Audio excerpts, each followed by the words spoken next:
ডুমডুমা সমজিলা প্ৰশাসনৰ উদ্যোগত আজি ডুমডুমা নগৰ খেলপথাৰত বিস্তৃত কাৰ্যসূচীৰে ৭৯ সংখ্যক স্বাধীনতা দিৱস উদযাপন কৰা হয়। অনুষ্ঠানত মুখ্য অতিথি হিচাপে অংশগ্ৰহণ কৰি ৰাষ্ট্ৰীয় পতাকা উত্তোলন কৰে ডুমডুমা সমজিলাৰ আয়ুক্ত নুজহাত নাছৰিনে। আনুষ্ঠানিকভাৱে ৰাষ্ট্ৰীয় পতাকা উত্তোলন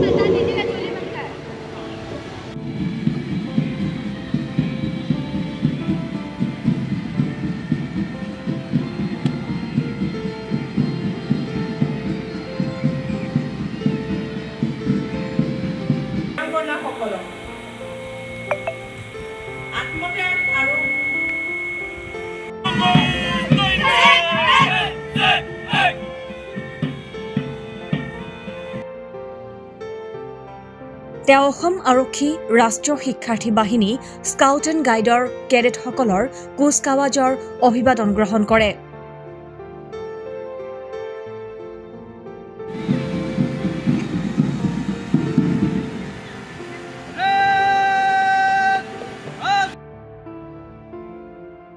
এই উপলক্ষে দিয়া ভাষণৰ মুখ্য অতিথি নুজহাত নাছৰিনে ডুমডুমা সমজিলাৰ উন্নয়নৰ বাবে চৰকাৰে গ্ৰহণ কৰা বিভিন্ন উন্নয়নমূলক আঁচনিৰ কথা উল্লেখ কৰে।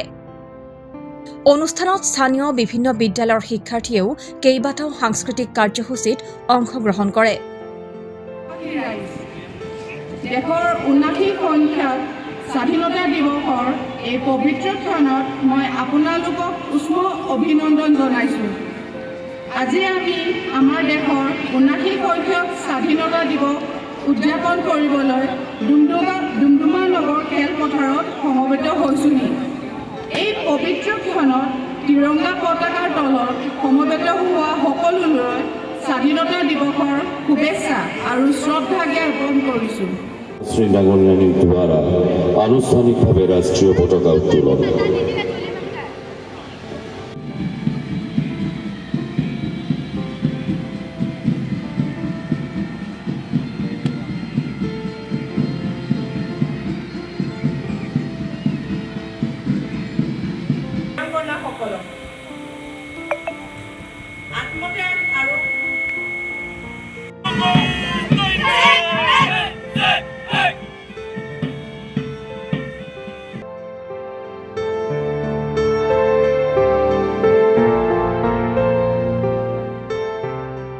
ডুমডুমাৰ পৰা কৰণ তাঁতী ৰিপৰ্ট, অসম স্পন্দন।